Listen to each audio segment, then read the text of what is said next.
सभी मैं दोपहर में कभी आरती करने नहीं जाता था। सुबह में अपना हवन कर लेता था, लेकिन दोपहर में आरती करने नहीं जाता था। मैं दोपहर में भी आरती करने फिर से आऊंगा। सभी ब्राह्मणों के द्वारा, संतों के द्वारा बैठ जाओ। हाँ, ये भी समस्या कर रहा हूँ। दूसरी गलती ये है कि मैं कुरुक्षेत्र को कुरुक्षेत्र धाम बनाने की इच्छा रखते हैं और विचार है ये। आप सब चाहते हैं ना कुरुक्षेत्र कुरुक्षेत्र धाम बने?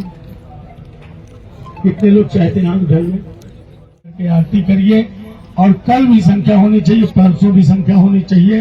परसों 10,000 की संख्या में पूर्णाहुति कर दीजिए। कुरुक्षेत्र धाम बन गया, कोई मान्यता दे न दे बन गया।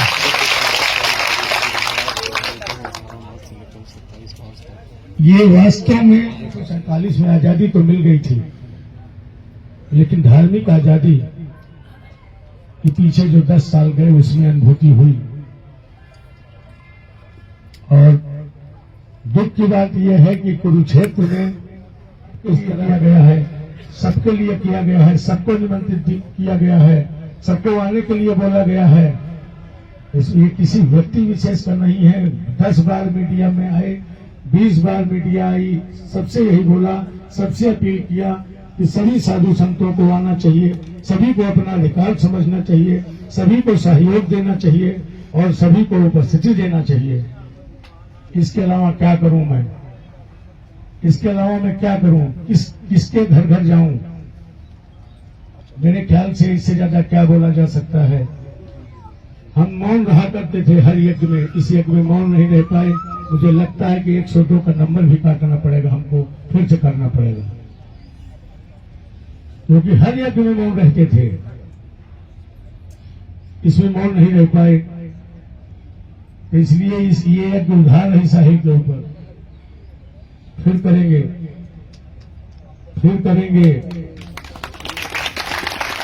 चला रहा हूं, जब हाथ पकड़ता हूं तो उसको करके ही मानता हूं। यहां दुनिया भर का भ्रम फैलाया गया, ये हो गया, वो हो गया, 23 मर गए, 25 घायल हो गए, पता नहीं क्या क्या भ्रम फैलाया गया। उस भ्रम को फैला करके लोगों को भय दिखाया गया। इसीलिए विशेष रूप से कहा कि शक्तियों को जागृत होना चाहिए, खड़ा होना चाहिए आपको, और आप खड़े हो गए तो सारा भय अपने आप खत्म हो जाएगा। केवल आवश्यकता आपके खड़े होने की है। इसमें कोई किसी भी स्वार्थ को लेकर के कोई कार्य नहीं किया जा रहा है। सिर्फ वही कार्य किया जा रहा है जो यज्ञ कर्म होना चाहिए। कोई राजनीति नहीं की जा रही है किसी प्रकार से। कोई अब हम सब तो मिलकर बोलो ना, बोलना तो पड़ेगा। दिया है ना? लखपति दीदी बना दी। नहीं बनाई। बड़ी पीड़ित अवस्था में चलते थे, लेकिन आज सब 12 बजे रात भी घूमते हैं, भगवा पहन के घूमते, चंदन लगा के घूमते हैं, नाम कुछ। और मैं भी इसी देश का रहने वाला हूं, मैं सब जानता हूं।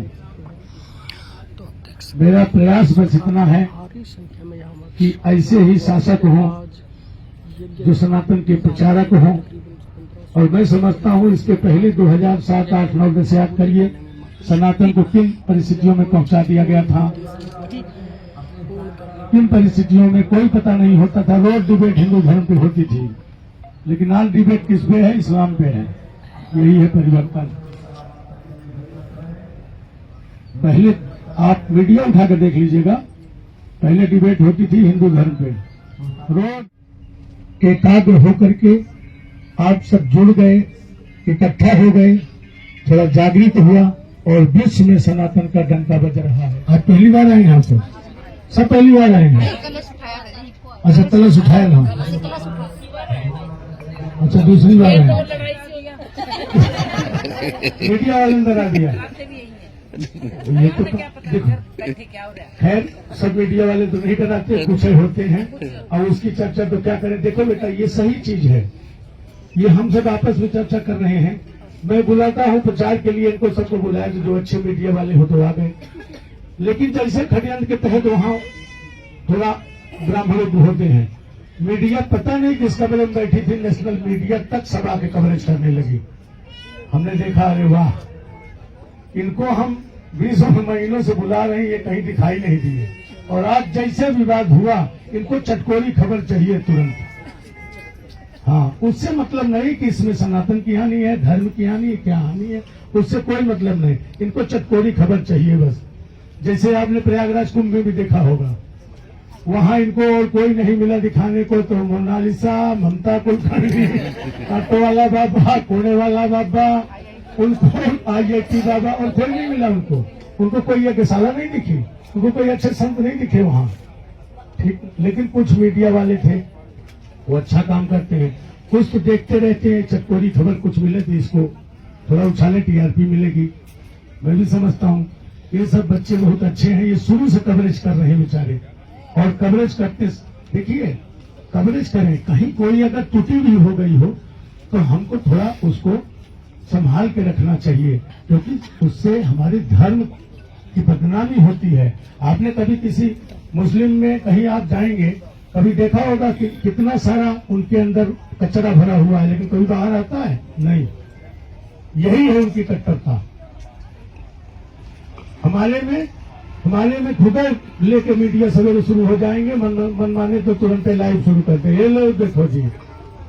अरे कुछ थोड़ा सा अगर मान लो कहीं कोई त्रुटि हो गई हो, किसी स्तुति हो गई हो, किसी माता स्तुति हो गई हो, किसी बच्चे स्तुति हो गई हो, तो उसको सुधार के समाज उसको संभाल लेना चाहिए। खाने पीने में कोई गड़बड़ी नहीं थी, वो षड्यंत्र था। खाने पीने में कोई गड़बड़ी नहीं थी, वही सब लोगों ने खाया बाद में। बस शुरू में षड्यंत्रकारी कुछ पहुंचे। अब हम कभी पूछते नहीं है, सच्चाई ये है, हम कभी पूछते नहीं ब्राह्मण कहां से आया, कैसे आया। उसमें कुछ लोगों ने दिमाग लगा दिया, अब यहां दिमाग लगाते नहीं, लेकिन अब लगा देंगे। उसने भी इस बार थोड़ा लूज हो गए, अगली बार करेंगे तो बता देंगे। क्योंकि मैंने सोचा कि ऐसा तो हो नहीं सकता है कि इतनी किस हरकत तक कोई जा सकता है, इसलिए मैंने ध्यान नहीं दिया। उसमें अपने ब्राह्मण भेज दिए, 50 ब्राह्मण अपने भेज दिए, और वो सरगुन पहुंचे। उन्होंने कहा खिचड़ी जो है वो तो बासी है, खिचड़ी तो जो है ये खट्टी है, ये तो कल की है, हल्ला मचा दिया। और ब्राह्मणों को कुछ समझ में नहीं आया। हो तब तक किसी ने रोकने का प्रयास किया, शुक्र को लड़ना था, वो उससे लड़ गए। अब लड़ गए तो हुआ, इन्होंने मेरे मार दिया, उन्होंने वो मार दिया, कोई गलत फहमी में सब पड़ गए, और वो वाद विवाद बढ़ता चला गया। यहां तक आ गए, यज्ञशाला फूकने आए थे, माचिस निकाल रहे थे, 20 लड़के पकड़े हैं, 20 लड़के पकड़े हैं, यज्ञशाला फूकने आए थे। अंत में उसने हवाई फायर करके उसने यज्ञशाला को बचाया है। वास्तव में उसको धर्मवीर कहा जाना चाहिए। उसने यज्ञशाला को बचाया, नहीं बचाया होता तो पिछले 2019 में यज्ञशाला यही फुकवा दी गई, हमको पता नहीं था। 2019 में भी फुकवाई गई यज्ञशाला, ये दोबारा हादसा होता, यज्ञशाला भी फूकी जाती, हमारी कुटिया भी फूकी जाती, और बाबा यहां से अपना चल देता। ये प्लान था, ये षड्यंत्र था, इसलिए मैं यहां से निकला था। मुझे कोई सिक्योरिटी की जरूरत नहीं थी। मैं सीधा उनके बीच में जो भी आंदोलन कर रहे थे उनके बीच में थे, और उसके बाद वो सड़क पे आंदोलन कर रहे हैं, उसको मीडिया कवरेज कर रही है, लेकिन इधर यज्ञशाले में हवन चल रहा है, उसको मीडिया कवरेज नहीं कर रही है।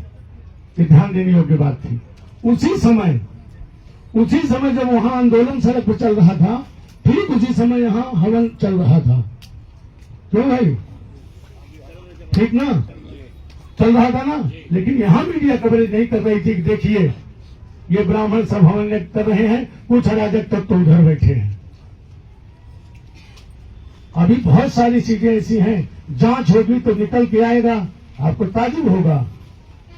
ऐसे घृणित मानसिकता के लोग सनातन धर्म को गंदा कर रहे हैं, बदनाम कर रहे हैं। कुरुक्षेत्र धाम बनने में भी उनको तकलीफ है कि उनके पास शहर न खत्म हो जाए।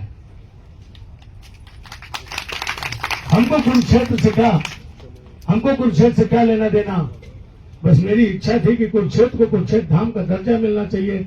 जब भी अवसर मिले तो यहाँ लोगों को हवन यज्ञ के प्रति प्रेरित करते रहना चाहिए। संतों को प्रेरित करते रहते हैं, कुरुक्षेत्र में यज्ञ करो ना, कुरुक्षेत्र में कथा करो ना, क्योंकि जितने आयोजन, धार्मिक आयोजन होंगे, जितनी यज्ञ होंगी, ये तो दिखा दिया,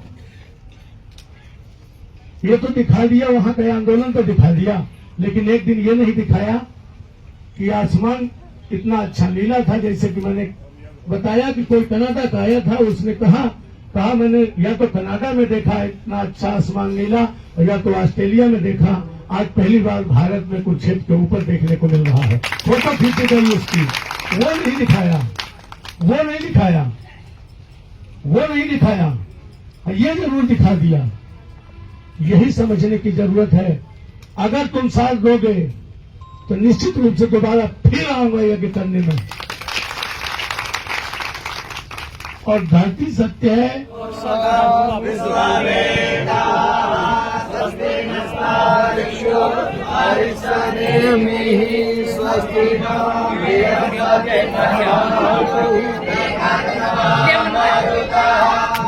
मैं पीछे करती तो मेरे ही मारी